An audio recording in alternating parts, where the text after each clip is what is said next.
A little bit of time and talk about special assessments because it's that wonderful time of the year called budgets. This is what you guys all came for, right? Now the fun part of the day. And budgets is where the special assessment process should be started, and it's that reserve projection that I talked to many of you about in training that should be filled out. So in addition to Kevin and myself, I don't know how many of you know Becky Reese, but Becky Reese is in our finance team. She handles a lot of loans, but she is also very familiar with the special assessment process and works very close with Kevin on those specials that he does do. What I wanted to do today is take you through the process, a little bit of how LMS can help you and the boards through the special assessment process, as well as a timeline. I know I've worked with some of you in the past, and I'm sure Becky has too, on doing a special, and part of the problem that we have is that you're kind of left out on an island and you may not know the next step or what should be done. So we've tried to put together something that will show you what those next steps are and the time frame in which they should be done. But please understand that everything I'm saying on the special assessment process goes as fast or as slow as your board is willing to make the decisions on the special assessment. Tom is in the back and we did one at his property and it was, what, a 1.5-year process, Tom? So they aren't always done very, very quickly depending on the board. Okay?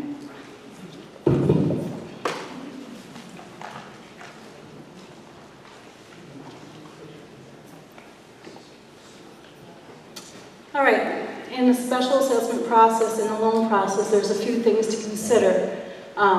Capital funding considerations, and this is to be done when you are filling out that reserve projection in the budget, which we'll show you in a little bit. And what are the options for meeting the capital needs of the association?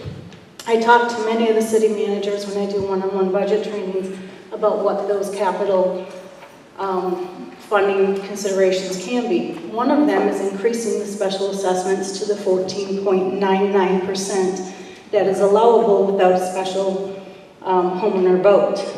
Although that can meet the needs, raising the normal assessments and putting more fund into your reserves, we often find out that it brings your assessments above the market value for those properties of like kind in your area, and thus it diminishes the cost of the value of the homeowner's units if they go to sell them because the assessments are above market. Secondly, once you raise an assessment, some boards will be like, oh, we will reduce them in the future. Part of the problem that we have is that if they go into another year and it's a new board who doesn't want to follow that plan of the initial board who raised them 14.99%, they often do not get reduced. So that's one consideration when a board wants to opt just to raise the normal operating assessments. The second one is that a board can secure a loan. A loan can be a line of credit or it can be a term loan. They can secure a loan in terms of just bringing in funds. And we often get a question, well, how does that really work? Well, when you secure a loan, you're actually using your reserve funds for future years to pay down that loan value, but it brings in an influx of cash at that point in time. But there still needs to be an analysis that tells you whether you have the funds in the future years to pay the interest and principal on the loan for those future years. You can also just do a line of credit. The difference between a term loan and a line of credit is that a line of credit is just going to give you an influx of cash for the money that you need. It's often non-interest bearing or interest bearing only up front, and at some point then you have to term it to a full loan where you're paying both principal and interest. Often when we do a special assessment, Becky will get into it in a minute, we often start with the line of credit and then term it so that we're not taking out a bigger loan than what the association needs for the projects that they have. The third thing to consider is just a special assessment. Some associations don't need a loan, they have a little bit of reserve cash, and if they do a special assessment only, they can bring in that influx of cash and have the homeowners pay over a period of time. And that will also get Jessica's mouthing something in here. Next slide. You're not moving along. There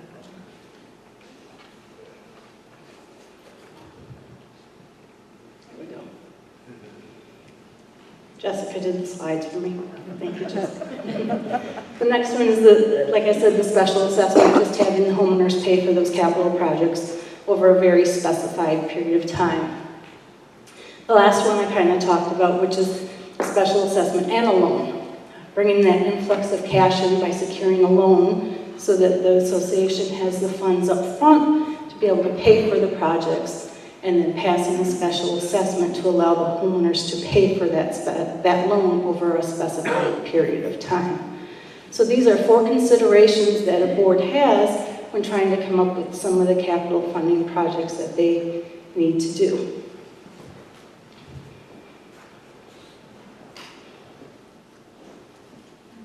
Okay, how can LMS help you? We have the reserve projection in the budget. Do you want to pull that up, Becky? In the slide? It should be.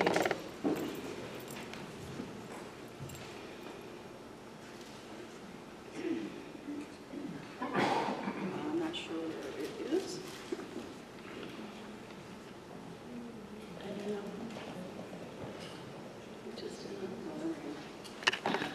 So everybody is familiar with this sheet, okay? This is the reserve projection from your budgets, and again, I harp on everybody to complete this and complete it as accurately as you can using your reserve study. If Becky scrolls down, It's a big if.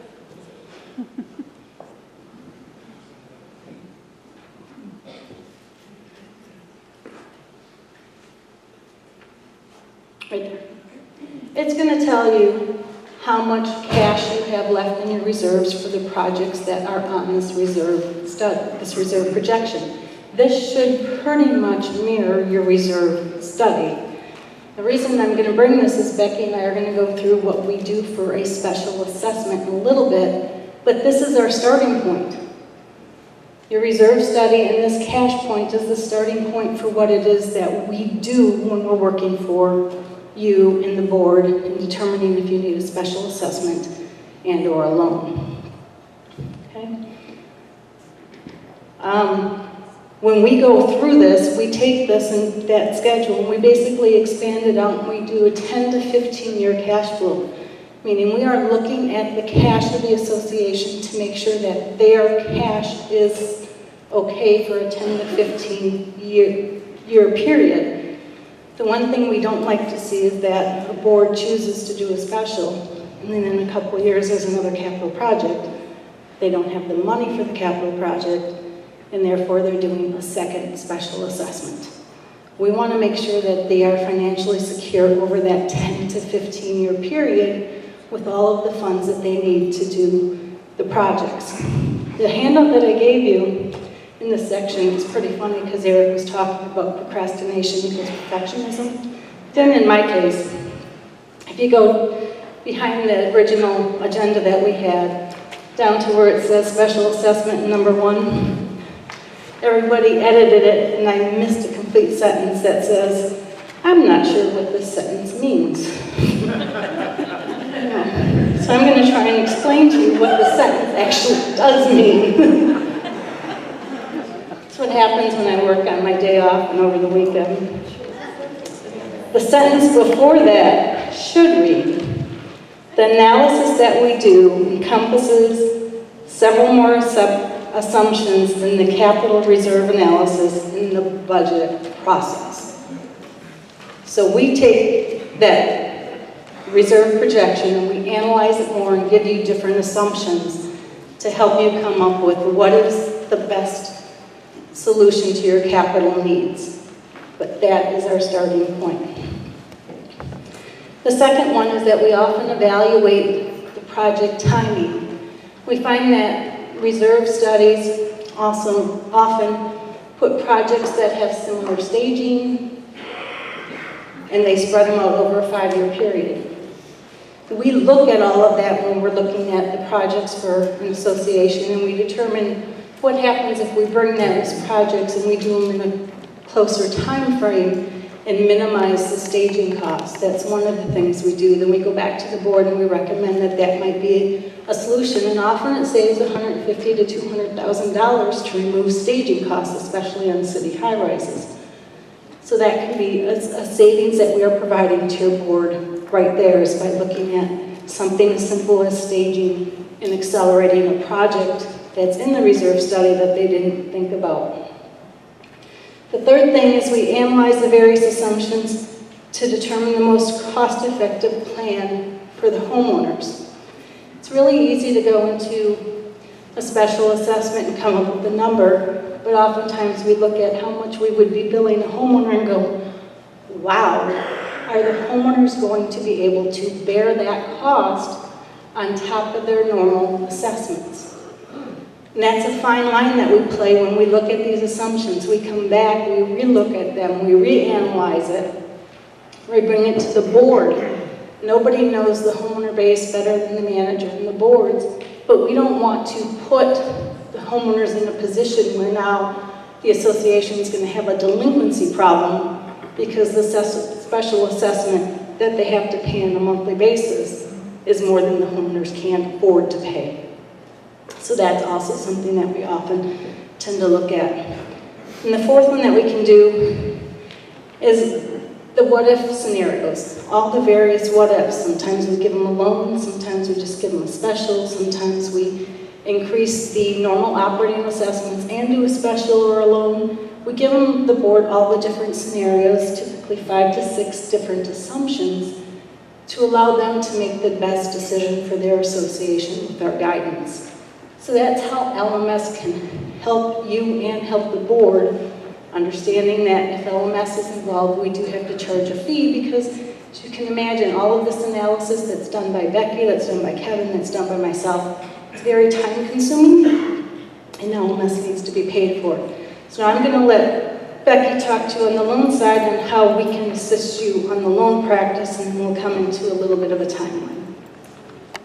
So for loans, Laura had already mentioned, oh sorry, I have a very loud voice tonight.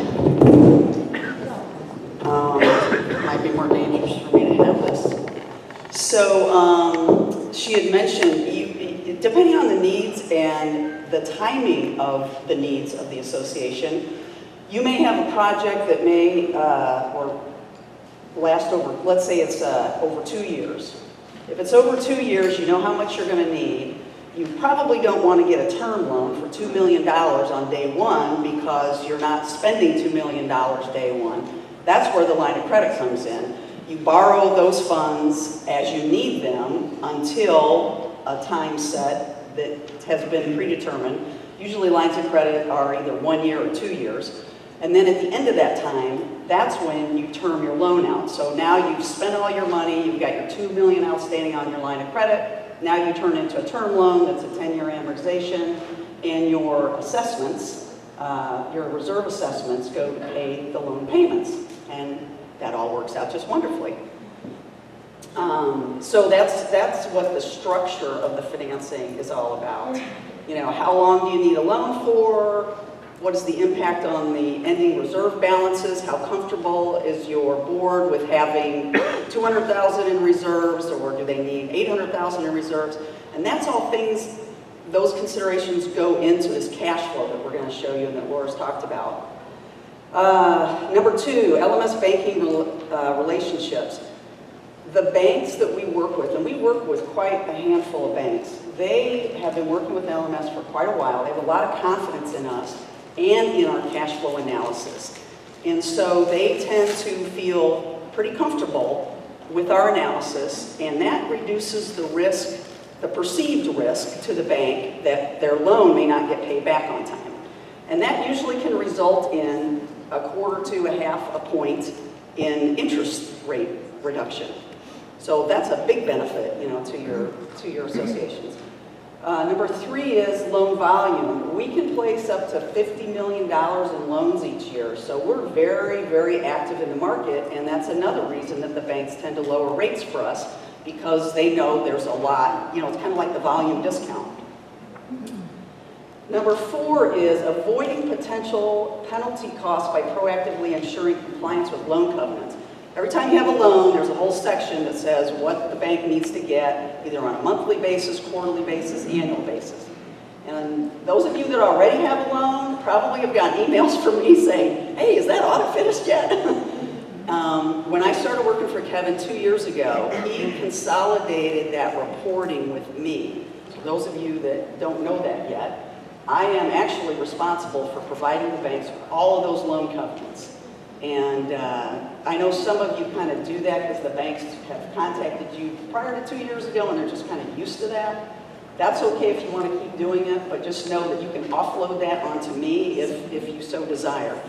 But because we do, I have a report that I send out monthly, so we try to keep up on those covenants, and all of your loans do say if you default on a covenant, and there are many covenants, not just reporting covenants, your loan interest rate can go up to a default rate. Now, our banks tend not to do that right off the bat if you're late with things, again, because they know the relationship, they know we're looking after, what our associations are doing, and if there's any trouble, we proactively work with the bank instead of banks getting surprises. And that all kind of works into this whole relationship thing, which really gives LMS an advantage in providing these services to our associations. One thing I just hope that you take from this too, and you're hearing a lot of information, there's, it's all in here, but just know that we are here to help you guys. We have a lot of materials, we have samples, you'll see exhibits in here, and we have more than we just have in here.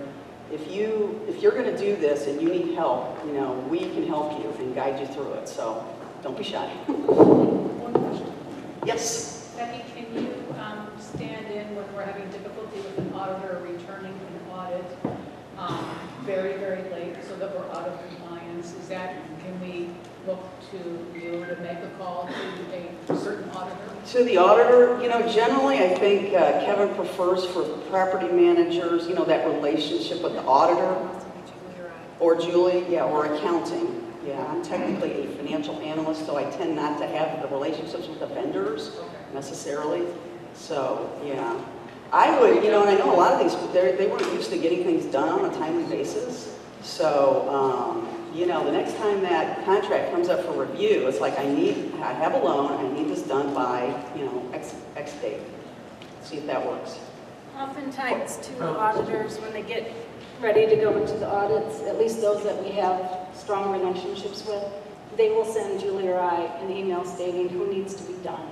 So if you're having an issue with their audits, we can provide them a timeline. You have to get this done because there's a loan covenant that needs to be completed, or the board is completely annoyed, or whatever it may be. And we'll use our relationship with those auditors to make sure that you're getting your audit in.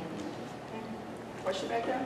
Yeah, regarding Exhibit C, the sample for the resolution. We'll get to that in a minute. We haven't gotten there yet. But it's a good answer. Hang in there. The second thing that we tried to do for you is put together the steps. I worked with, many of you remember Brian Butler when we worked on specials. We were trying to put together an analysis for managers to make sure that they were not missing any of the steps of a special assessment process in a timeline. And what I've tried to do is encompass both of them for you so that this can be a guide when you're in the process of when things should be done in the order that they should be done. So, to begin this, step number one is typically the board meeting to determine the necessity of a special and or a loan. This should be started in the budget process with that reserve projection. When you're giving them the budget, you need to get them to focus on their capital needs as well, not just on the operating side. If that occurs, then we continue on in the process. Step number two then is that you are bringing it to your regional manager, and then they can meet with the finance team, which is Kevin and myself and or Becky, and discuss with us the fact that we may be going into this process. I'm working with Michael Porter on one right now. He's got one going. I know Kevin and Becky are working on some. And as we go into the budget process, I'm sure there's going to be others in this room who are going to start raising their hands saying, we don't have the money to complete these projects. Step number 3 is that we will meet with the board to determine their needs and run basic assumptions. But we cannot run any assumption unless we have certain data. Number 1 is an updated reserve study. Many boards will come to us and the reserve study only has 2 or 3 years left on it. That's not really going to help us because part of this, especially if you need a loan, is the bank wants to look at a 10-year analysis. If I don't have a reserve study that goes out that 10 years, we're not going to be able to give them a comprehensive cash flow analysis for them to underwrite any loan that we may have to get for the association. It's also recommended that you get actual bids. We have many people who are going off of numbers from 2 years ago for a facade project or a roof project or an elevator project. Those numbers are old. We need today's numbers. And we've run into scenarios where we're doing it based off of estimates, and then we get the actual bid, and it's substantially different than the estimates that were put in to the analysis when we ran our assumptions initially. Third is that we need the timing of the anticipated projects. Many boards want to meet with us and they think that a special is going to be done in 3 months. That is not the case. A special assessment process, if a board moves quickly, is 6 to 9 months. If your board is not one to quickly make decisions, it's going to be like Tom's, and it's going to go out 1.5 years before we actually have a special assessment enacted. The fourth one is we need to determine the actual reserve cash balance. This becomes very tricky when we're meeting with boards. The one that I'm working on with Michael, they came to us and said, well, we didn't want all of our reserve cash to be used. They're not understanding that their reserve cash is using to pay for reserve projects, not just the special assessment project. In Tom's case, their board said your reserve cash cannot go below $500,000 in any year of the special assessment. Those types of issues make our analysis become very different because we have to comply to what the board's wishes are in terms of that cash amount that they wish to maintain and that they are comfortable with over this 10 to 15 year period. Step number 4, and look, we're already up to about week 6. So we're already 2 months into this process and we're just meeting with the board. So step number 4 is that we complete the service agreement. So there's one key component to this. Even if you are not using LMS to complete a special assessment, there is a service agreement that needs to be completed so that LMS can go ahead and bill the homeowners on a monthly basis for their special assessment. If we are completing the process, there is a fee structure that we use. It's 1.5% of the loan value and 1.5% of the special assessment value. That is the loan that we charge to an association. But we need to get that signed before we're going to continue down the path of a special assessment. And I noticed that there's a few co-op managers in here. Co-ops do not have to follow all of these rules because they run under different laws than condominiums, but that piece in terms of billing and there being a fee still applies to co-ops.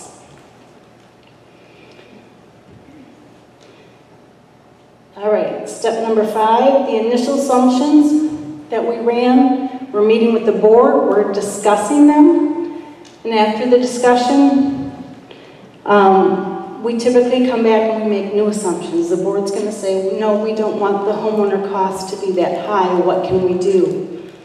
And we're going to go back and we'll work it, and I'm going to ask Becky to bring up cash flow.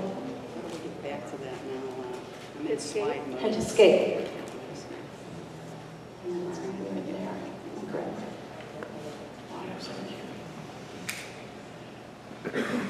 Prepare for a board. And I'm going to ask Becky to go to the reserve study page. Scroll up back.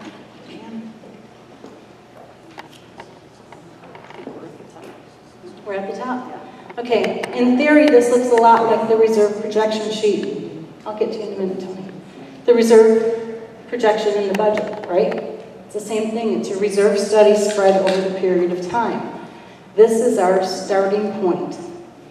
From that starting point, now we're going to meet with the board, and we're going to ask them what they want to do. And if Becky goes to option 1,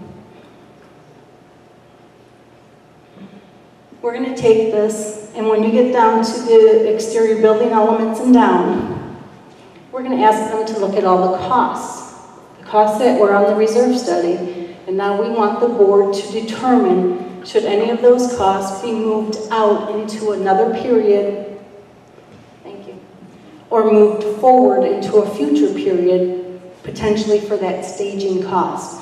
So we're going to come through all of these costs, and we're going to reanalyze what year that they need to be completed in. When we do this, they can come up with a couple different options. If you see down here at the bottom of the slide, you have option number 1 that Becky's on, it's kind of lit up white, and then option 2, 3, and 4. So there could potentially, in this one, be 4 different options. We're playing with those expenditure numbers to try to make sure that we get the expenses aligned to allow us to come up with a special end or loan that is most beneficial to the board. When we're done with that, we're going to go to the assumptions tab.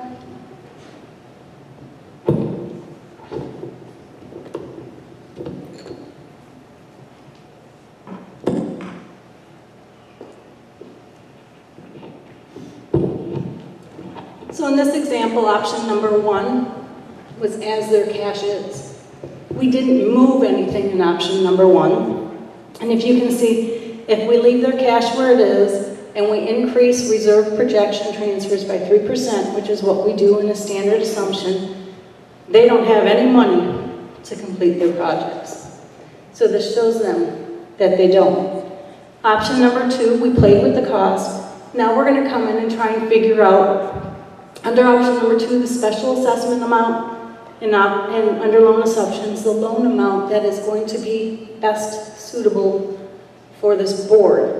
Part of the other thing that we're doing is we're looking at that delinquency rate. Becky can hover over. This one's very low. The homeowner base is fairly good. They don't have a delinquency today, but we may have to increase this delinquency rate as well, because we know that when we give them an increased amount to pay, the homeowner delinquency may go up. That's going to affect the cash that they have. So we come up and we play with these assumptions. As you can see, one is $7.2 million in a special with a $5.5 million loan. We have a $6 million special with a $5.5 million loan. And we have a $6 million special with a $6 million loan. If Becky scrolls down further, we can show you that the cash in years, a little too far back. Right there. We can see the year-end reserve cash balances. So we can look at each year to determine how much cash is the association going to have, depending on the option that we do choose. Underneath that, in the options, you can see that we show the average normal operating assessment on a monthly basis, and right underneath it, we're showing how much the average special assessment will be, so that we get a total bear for the homeowners. How much is that homeowner going to have to pay on a monthly basis if the special assessment is enacted? You can see that there's a number in green. One of the things that this board asked us to do is just raise the assessments 14.99% every single year and put it into the reserves. Well, we ran it that way. The board requested that we run it that way. Why do we run these assumptions, and why can we help you? Because if you come and look at what the board wanted us to do, and look at option number 3, raising operating assessments 14.99% and having a $6 million loan. Actually, under the option descriptions, option 3, there was just a 13% A 13%. increase in the 1 year. Yeah, Right. that was what they wanted. But it ended up being that it wasn't more cost effective to the homeowner. It actually ended up costing them $3 a month more, and now they're risking that the board may not reduce that operating assessment. Okay? This is where LMS can help you and the boards, is by creating these cash flow analysis. This is what we spend all of our time on in the background, not only with Becky and Kevin working with the banks to get the best interest rate and loan, but in determining what these analyses are and what is the best option for the board. Once this is done, we're going to go present these 3 different options to the board, and now we will allow them to choose the one that they feel is best, and hopefully that will be the one that gets passed. Okay?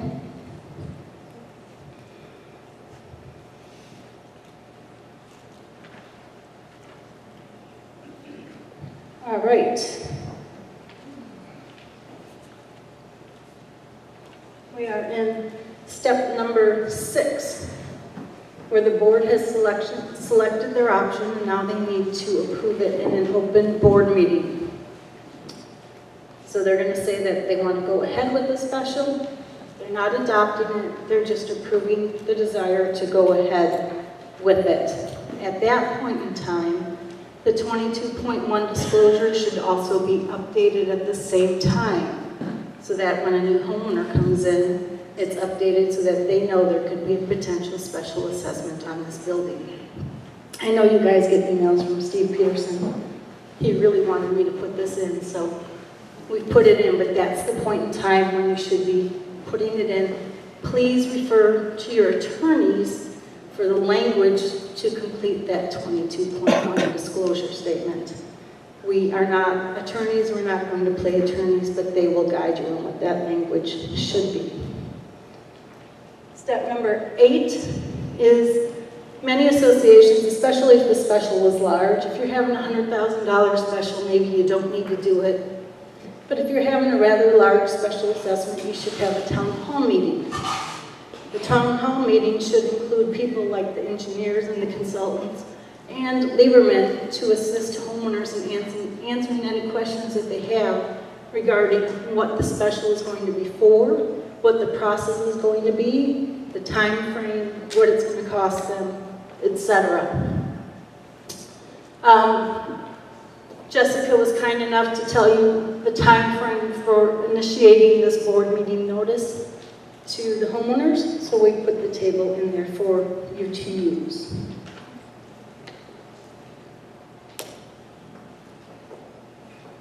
Okay, you've mailed the notice. Hopefully you can do it in a week. Sometimes it takes a month, but I put a week here in the timeline. Now you're going to host the town hall meeting. I don't know how many of you have attended these, but they're very interesting. Depending on the homeowners and the board, they get even more interesting, but there should be some form of a meeting to inform all of your homeowners. The next one is the board is then going to finalize the proposed bank and financing options after the town hall meeting. They're going to go ahead and they're going to work on getting those finalized. That doesn't mean that they should be signing a loan. We will never recommend that a board signs a loan until the special assessment is fully adopted. They don't want to put that obligation on the association until they make sure that they have the funds to be able to pay for it. And loans happen to be very binding. Week number 11, they're going to mail the notice of the special meeting to adopt the special assessment. So we're actually getting to the point now, and this is step number 11, week number 16. So in this case, the board has moved fairly quickly, and we're 4 months out. 4 months from the first discussion to adopting it. That doesn't mean it's being billed. We still have a ways to go, but it's being adopted. If the board lingers, this could be week 17, 18, 19, 20, 25, whatever it may be. Jessica again gave us the requirements for calling that special meeting, the terms depending on which one you fall under, and how much ahead of the meeting that the notice has to be mailed. Okay? So we mailed those, And then it's coming to the special meeting to adopt the special assessment. In this case, it needs to be done via a resolution. We have an exhibit, we'll get to the exhibits in a minute. But we ask that you include the minimum on this resolution.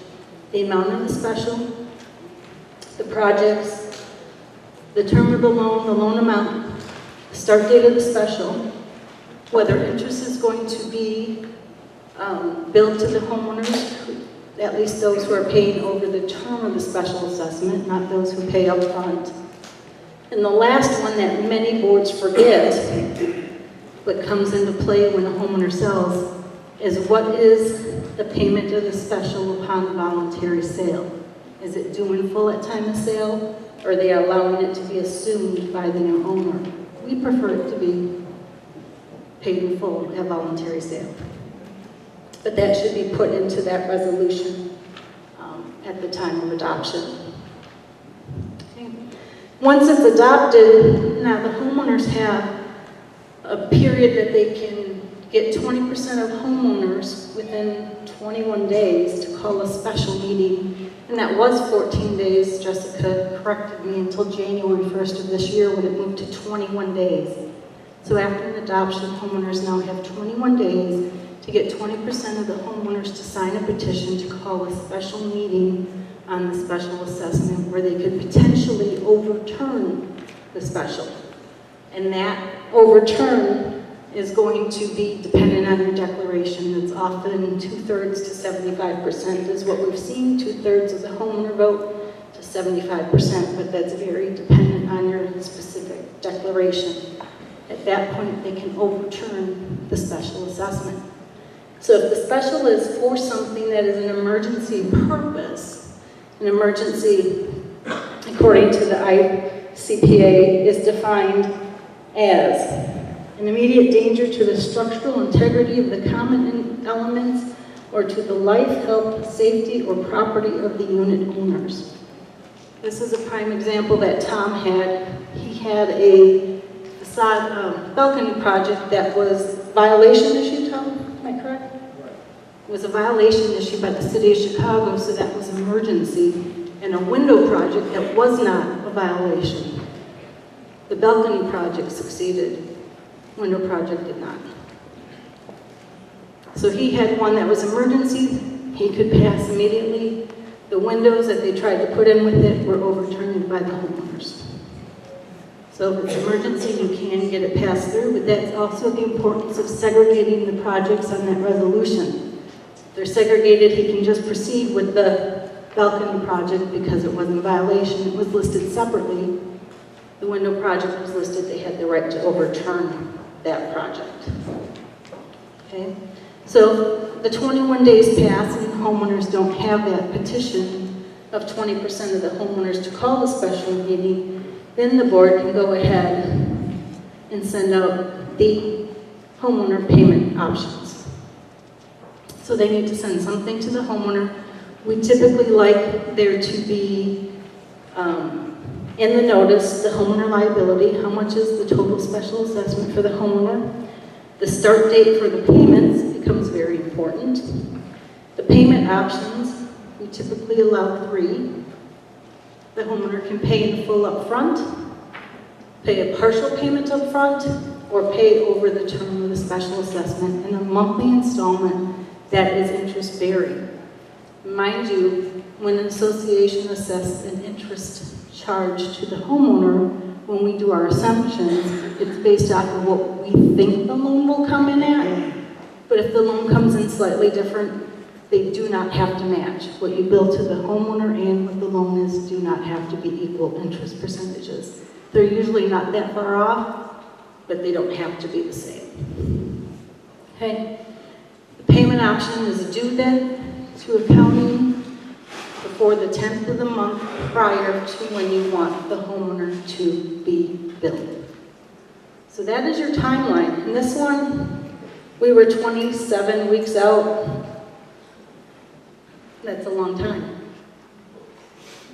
And this one, I had everything moving rather quickly. And one other thing that a manager needs to consider when they're doing a special and you're having your homeowners who want to pay in a lump sum is to make sure, number one, the payment needs to be in by the first of the month. And if they don't get that payment, but they've told us it's going to be paid in a lump sum, and they are on the LMS auto pull, if they don't pay it by the 5th of the month, it's getting pulled. We don't know, so it will get pulled. Okay? So that's the process and the timeline. Before we go into the exhibits, oh, we got the loan. Becky's going to talk about the loan. I'm sorry. That's okay. I'll do this pretty quickly.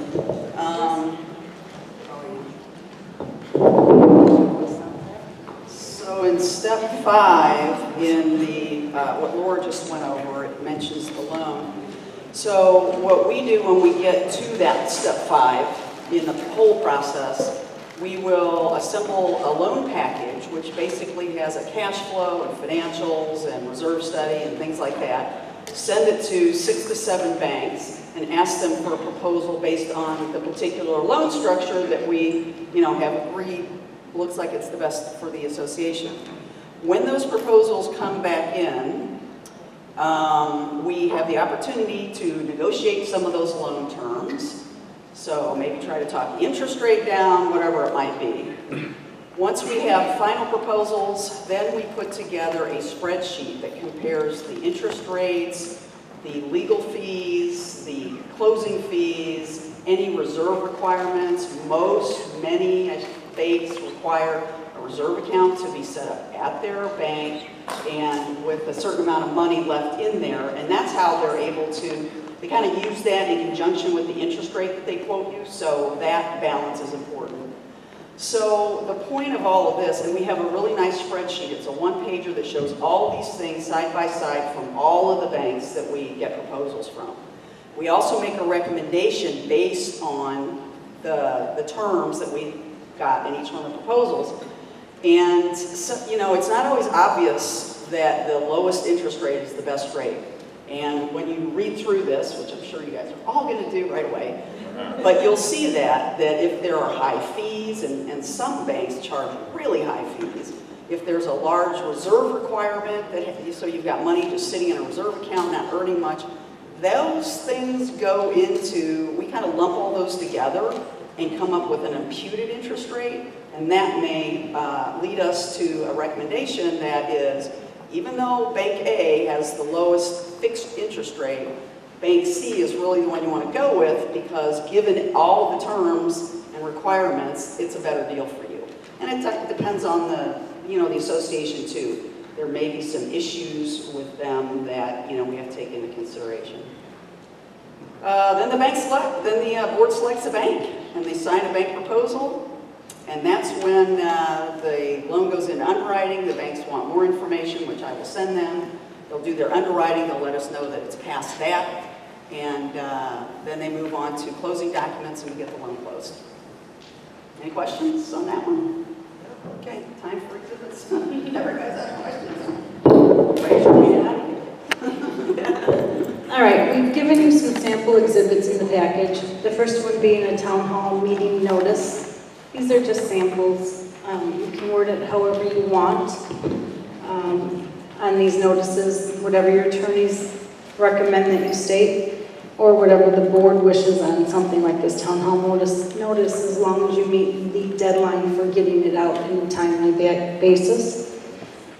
Exhibit B is a notice of the meeting of the board of directors. I'm sure each of you do this on a very regular basis and know what your meeting notice should be as well as the time frame to get it out. But this is going to state that it's a special assessment meeting. Exhibit C is the resolution of the board. Again, make sure that on the resolutions you're working with your attorney to make sure that the language is correct and accurate for your specific association. But this is where you're going to actually pass the special. I know, we'll get to it. And then the last example we have is the payment option form. And we did add on this one, and it would be important if you're using the sample that we did talk about when the unit is sold, that the seller would be responsible. So if your board wants something different, please just change the language, but make sure it's on this option payment form. I know, Tony, you had a question? I did, but it sort of answered just now, and that's about the fees of 1.5% for the loan and 1.5 for the assessment. What are the fees prior to step 5? Up until the point where we give them our first scenario, there is no fee. And that's the spreadsheet that was just discussed after step We're going to run a simple assumption for them, and then we'll meet with them and kind of go over it. And at that point, if they wish to continue with us, that's when the fees come in. Eric, you had a question? Yeah, I originally have about exhibit C, but you answered that. Are you able to provide to us what our competitors are doing in regards to loan fees? Because what you're doing, like $3 million special assessments, 1.5 on the loan and 1.5 on the special gets very high. So obviously, we just want to show what our competitors we can get the board to approve easier. Is there any kind of tool? I know Kevin and I, a couple years ago, say 2-3 years ago, went to our competitors and got their fee structure. Granted, their fees might be lower, and I know you came from a competitor. You can tell me. I think Margaret's still in here. She came from a competitor. But they are not giving them the service that we are providing. They are not walking the board through it. We're not assisting the way that we are, so that is part of our fees. Additionally, we've had several board members go out, and Mike's working on one. The board member went out, and he's a finance man himself, and his interest rates were substantially higher than the interest rates that Kevin could get because of the volume that we are doing. So even though he thought he got a good rate, our rate in and of itself was lower, and when you amortize that over the term of the loan, it's a very substantial savings. So that's how the fees are justified. But I don't have anything new. If you know where you came from, what that structure is, we'd be happy to hear it. Yes. How do you know if your assessments are above market? That was in the very, very beginning of your presentation. So a couple years ago, and I've never done it for the suburban team, we could talk to Carla, I put together a benchmark report that took all of the budgeted data for all of the city properties and put it down and was able to do a comparison. Carla didn't think it was going to be very useful at that time on the suburban market, but if you find that there is a need for it, it could be something that we can incorporate into the report that we already have. It just will take a little bit of time to build. So are you touching on an individual basis then? Well, we have to put everybody's data in order to be able to tell you if you're... Right, so do we tell you then if that is something that the board is interested in knowing? Yeah, if you could just email me. Yes. In understanding the length of time required to go through the necessary steps for a special assessment, more than likely that final approval would be after the budget. So how does that get incorporated with the budget just after a budget has been adopted? The special assessment, unless you're currently in one, doesn't have to be incorporated into the budget. For those of you who are on a special or a loan, we will work on incorporating that into your budget for you. But it's the starting point to have the conversation. That reserve projection that we pulled out where you're putting your reserve data in, and it's starting with the cash, which is step number 1 of the budget process. When you're determining your 12/31/2018 reserve cash, that's the starting point to have discussions with the board to show them, look, if these projects are going to be done, this is where your cash position is going to be. That's why I'm saying the start is actually the budget season. Yes? So towards the beginning of your presentation, you showed like a spreadsheet with the special assessment and loan analysis. And did you say I thought you mentioned that there was an bonus fee for that because of the amount of work involved, or is there not for that portion? We typically will meet with the board once and kind of show them what we can do for them. And it's a kind of a quick down and dirty analysis. It's not typically a final analysis. But to walk through, this is the kind of work that we can do for you. And then if they want to continue with us, that's when we will enact the fee. Would it be specific to that association or corporation? Yes. Okay. And we don't hand our spreadsheets out, our file out to anybody. They might get a PDF, but they're never going to get our Excel, just like the budget. They can't have our Excel, our budget shell. They can have kind of a copy of it. Okay, so it's like, sort of like a rough analysis for free. It's a rough analysis. And then what is the, so then the 1.5 comes in if they would agree to move forward with the us. Is that right? Yes. Okay. Yes. One more question, related to the 22-1 disclosure. So, I understood from the presentation when we need to update it once it's officially approved. My question though is if there is discussion about the special assessment, should that be included in the 22-1 disclosure or after it's actually approved? Well, I'm not the law expert, but I know that some associations, the minute they discuss any form of going and thinking about a special in an open meeting, whether it be that they're going to move forward with one or that they have these projects and they don't know how it's going to be funded, sometimes they put something in there and the language will say, and I think it may have been in here at one point, that they have these capital projects to be done in these years, and they don't know how it's going to be funded yet or financed. It would be kind of a disclosure that they would put in, but make sure you're talking to your attorney on that. Any other questions? All righty. Well, thank you all. I hope this helps.